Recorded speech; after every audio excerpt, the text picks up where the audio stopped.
The views and opinions expressed on any program are those of the producers and/or the persons appearing on the program and do not necessarily reflect the views and opinions of FRCmedia, Bristol Community College, or the City of Fall River. This week on FRCmedia News, police are investigating 2 homicides that took place in the city last week. Fall River ratepayers will likely see hefty increases in water and sewer rates next year. And a local businessman provides opportunities for those with autism.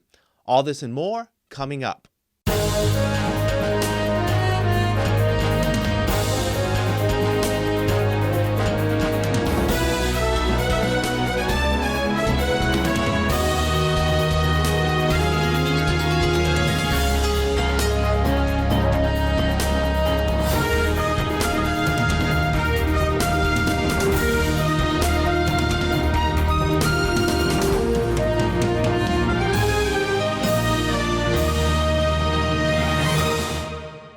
It's Thursday, March 21st, 2024. This is FRC Media News.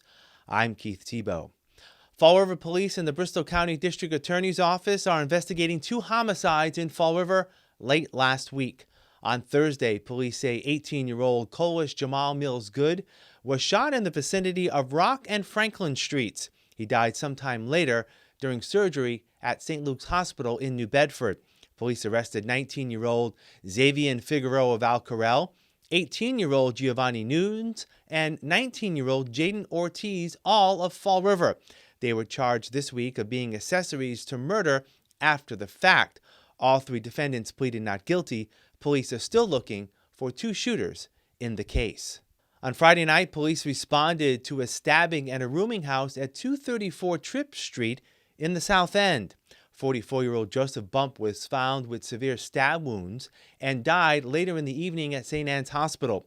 42-year-old Pedro Fernando Aurelano Alvarado was arrested at the scene and charged with murder. He pled not guilty this week and is being held without bail.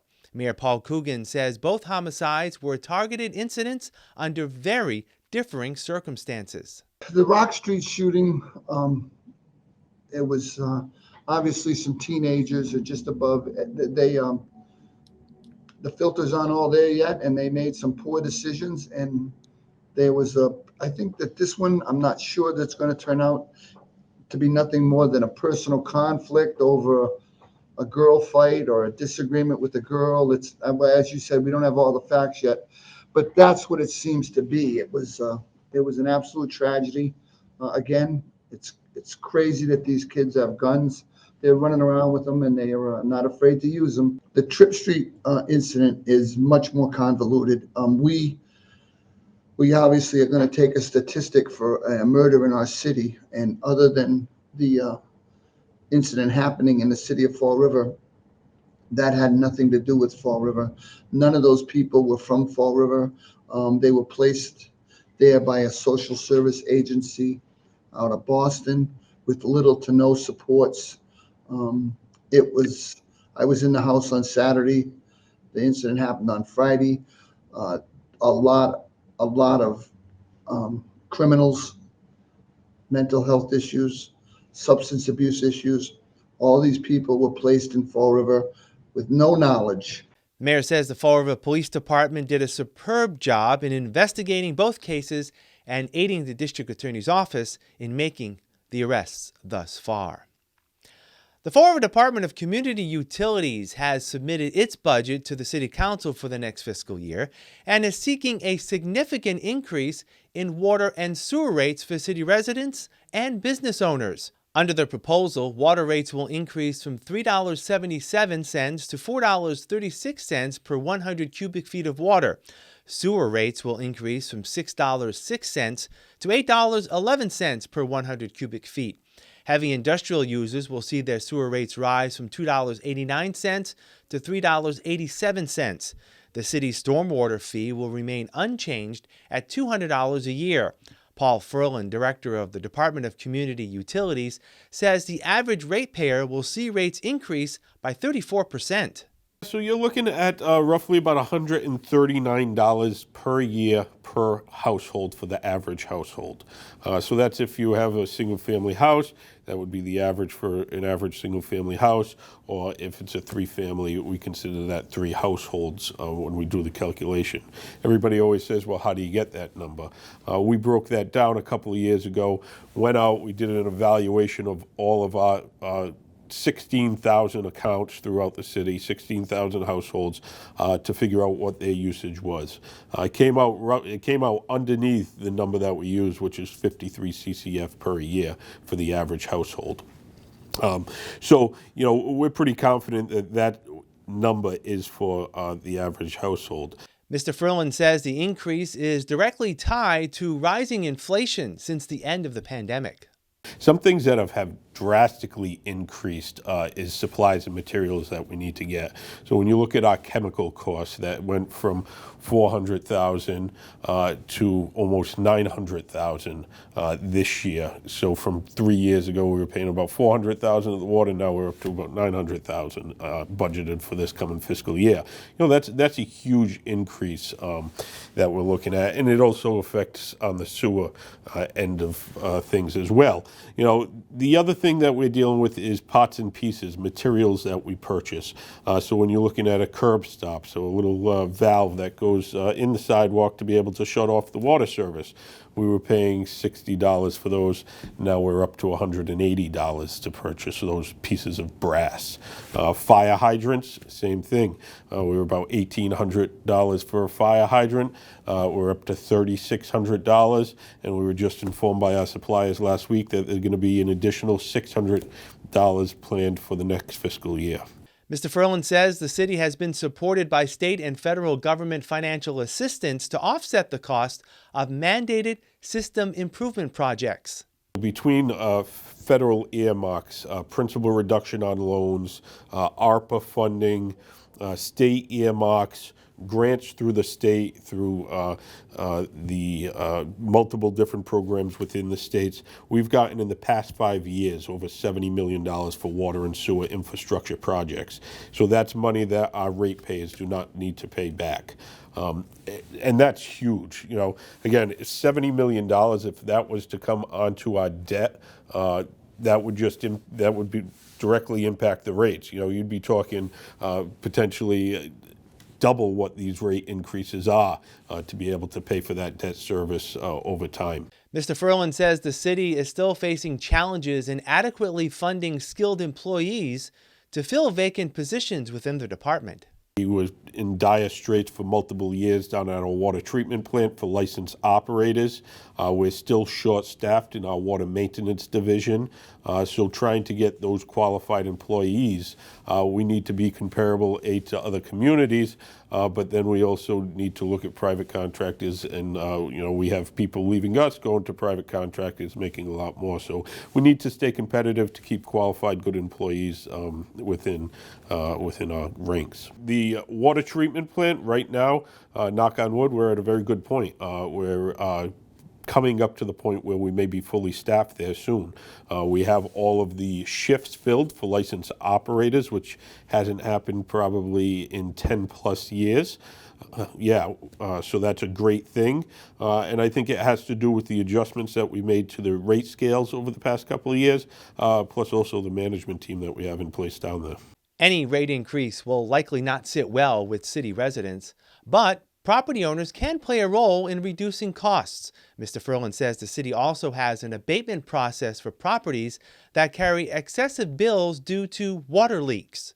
If somebody gets a bill, a high bill, so if they have a toilet leak or they have a leaky faucet that's leaking real bad, so they get a bill that's double what their average bill is over 4 quarters, they're eligible for a leak abatement.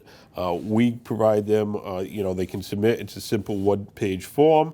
They got to submit the repair that they made. If it's for a leaky toilet or something like that, submit the receipts, and it goes through the process. We give them a credit of 50% of the overage. We give them a credit back onto their account. That's eligible one time within a 5-year period. So that's one thing that we do offer to our customers. And the other thing that you got to think about, the customer is really the one that regulates how much they pay. If they have water-saving appliances within their house, if they don't run their lawn sprinklers every day, all day, that cuts down on what their bill actually is. The city will begin its deliberations on the department budget sometime next week.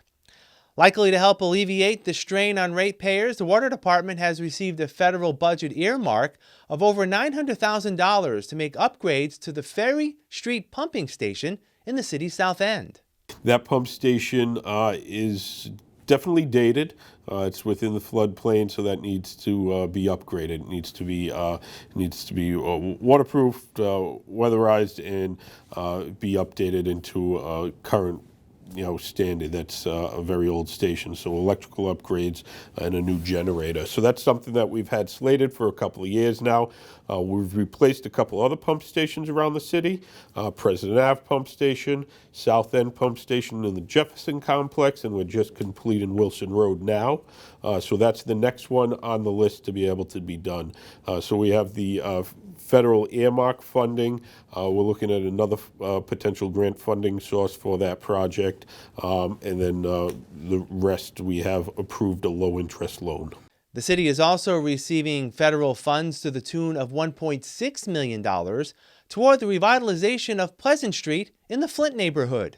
We do have some storefronts just about ready to go. We're about ready to start construction on our first commercial building up there. But as everyone knows that drives down the street, we have some buildings there that may need to come down. We have some buildings there that need attention. We have some streets, some sidewalks. They all need attention. And through the hard work of our federal delegation, they've earmarked some money for specifically Pleasant Street. We want to make a change on that street for the better. We want people living there. We want stores making money there. We want people, spending money there. We got to find a way to revitalize that. At one time, it was considered the second downtown. So that's our goal. We'll keep working. The Fall River School Committee has voted to move ahead with a process to hire a new superintendent of schools to replace outgoing Superintendent Maria Ponce.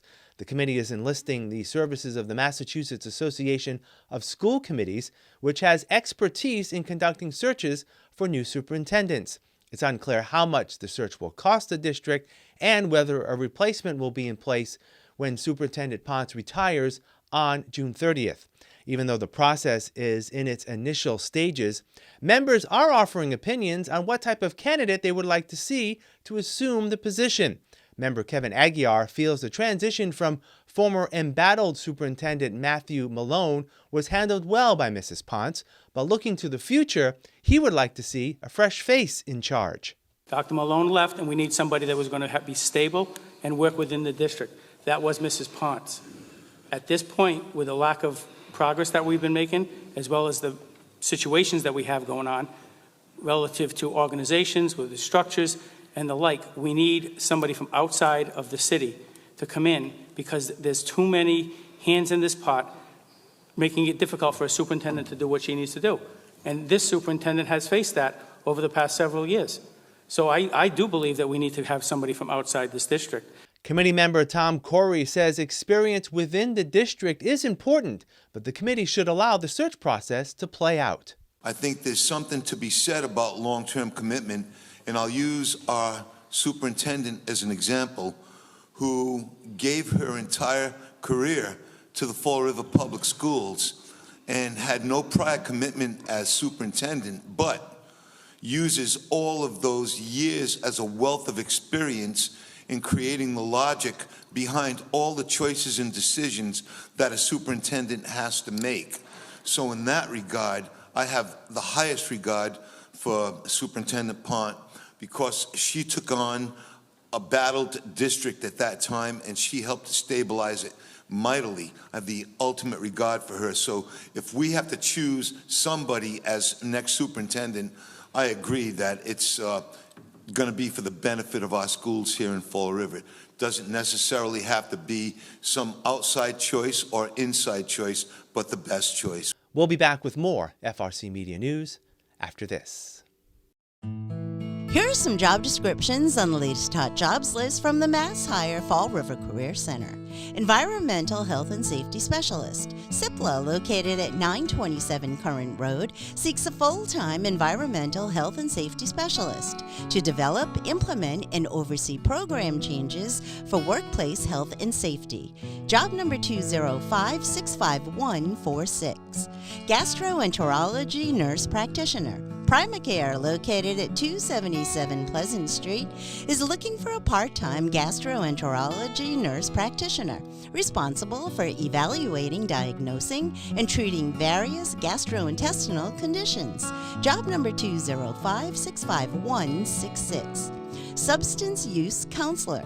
Stepping Stone Incorporated, located at 542 North Main Street, is seeking a full-time substance use counselor to conduct screening and intake interviews to determine consumer eligibility for services. Job number 205-55337. Team member. Kentucky Fried Chicken, located at 484 Pleasant Street, is looking for a full-time team member. For more information, call 508-676-1046. Veolia North America, located at 1979 Bay Street, has an immediate need for the following full and part-time positions. Lab Technician, job number 205-53476. Wastewater Operations Supervisor, job number 205-53485.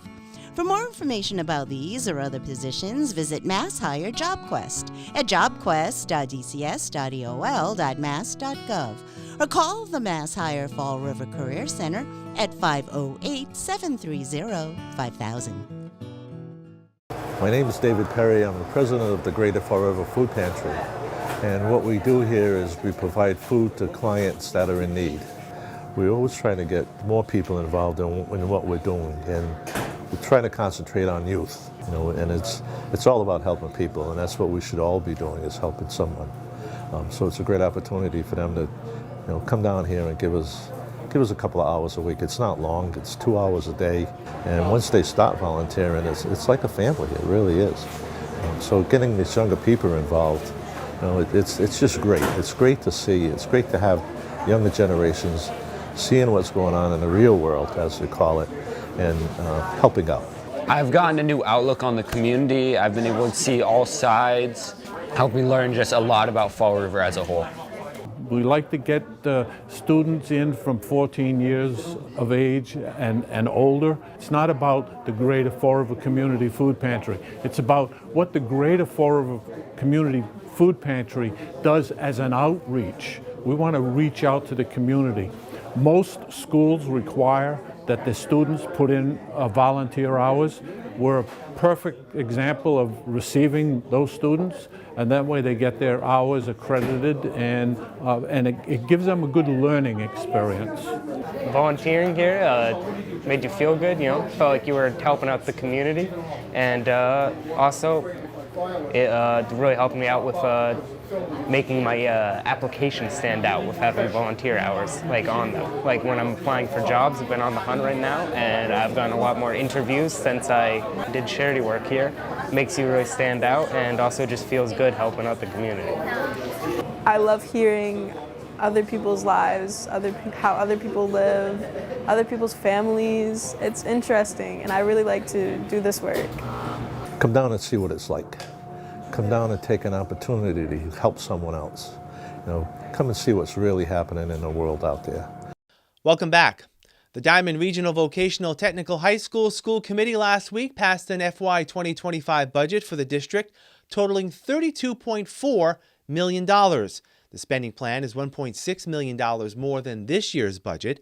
Superintendent Director Brian Bentley says the money the school receives from the state and the 4 communities in the district, Fall River, Somerset, Swansea, and Westport, is solely based on student population, with the cost to the communities fluctuating on a yearly basis. 72% of the population is from the city of Fall River. Okay, so we have our operational budget, 72% is going to come from Fall River to keep it going, and then so on.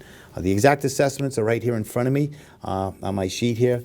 Somerset is approximately 10%, Swansea is 9%, and Westport is 7%. and that directly relates to how many students come from each community, and then they are assessed money to have that student be in our regional district. Last year they paid $4.9 million was assessed to the city of Fall River. This year the city of Fall River is being assessed $4.7 million, and that'll hold true throughout this year and for not only Fall River but also for the other communities. The assessments actually went down, to the city of Fall River, it went down.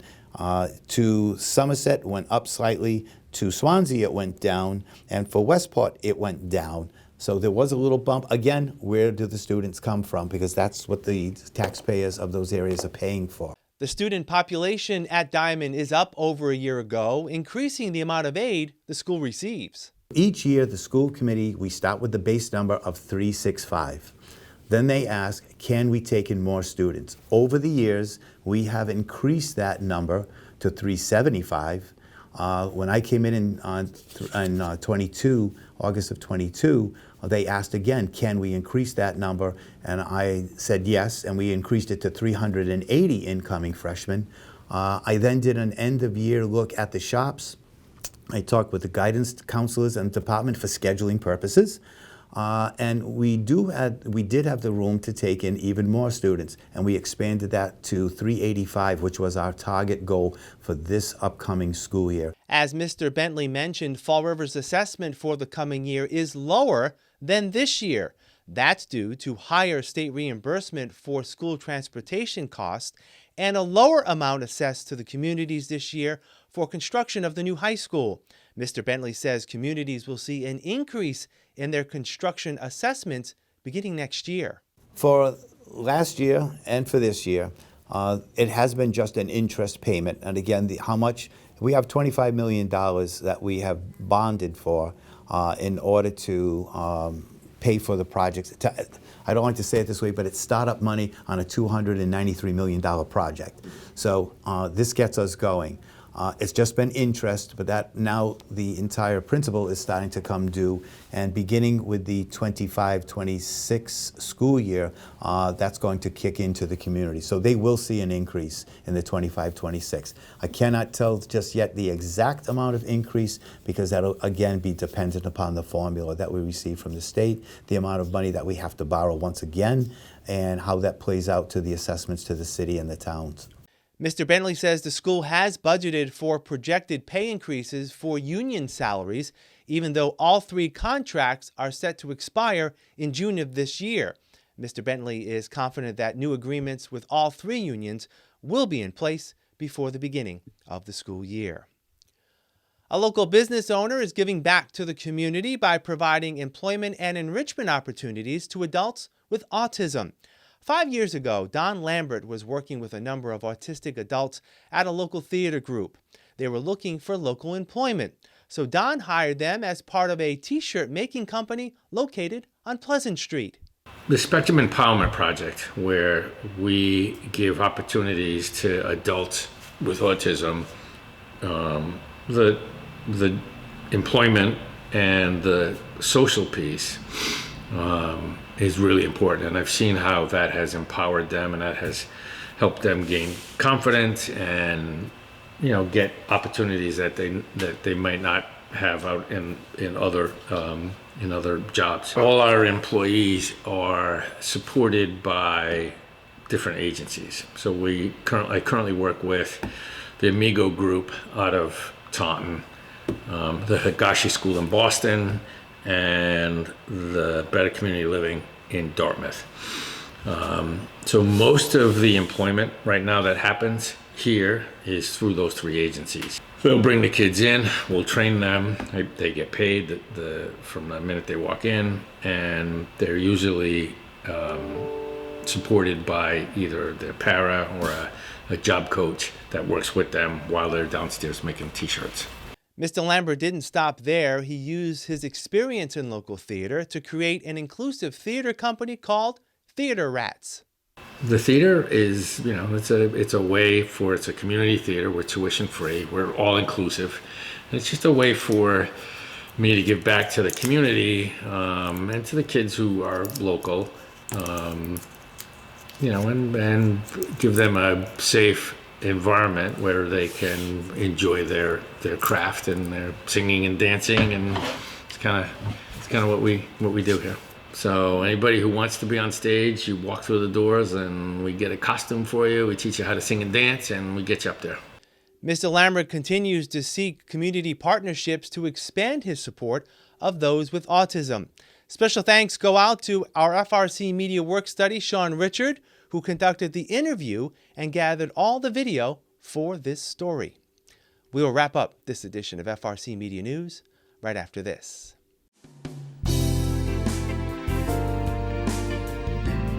Welcome to Hot Dogs and Cool Cats. Today with me I have Charles. Charles came in as a stray. Charles was a little nervous at first, but as you can tell, there he goes. He's a total ham now. Charles is about 3 years old. He's a pretty small guy for a 3-year-old male. He is super sweet, easygoing. He gets along with everyone here in room 4. Room 4 is one of our free roam rooms where we have all the cats kind of hang out and live together. Charles is neutered and up to date on his vaccines, so he's pretty much ready to go home with whoever is wanting to come see him. If you are interested in Charles, go on our website at foreverpaws.com and fill out an application. Once you've filled out an application, you can call us or come visit us at 300 Linwood Street at Forever Paws. And this is Charles. Today with me I have Egbert. Egbert was a surrender. He is about 11 months old, so he definitely still has puppy brain, puppy teeth, puppy everything. He is definitely a big goofball, full of puppy energy. He is gonna need regular walks, playtime. He's still definitely gonna need everything puppies do, potty training, regular obedience training, leash training. We are asking, just because we don't know his full background, that if you do have any children, they are 12 and up. If you are interested in Egbert, go on our website and fill out an application. Once you have filled out an application, give us a call or come visit us at 300 Linwood Street in Fall River, Mass. at Forever Paws. That's all for this edition of FRC Media News. Please visit our website, frmedia.org, for all the latest news and local information. FRC Media News airs Thursdays at 6 p.m. and Fridays at 5:30 p.m. For all of us here at FRC Media News, I'm Keith Tebow. Have a great weekend. We'll see you next Thursday.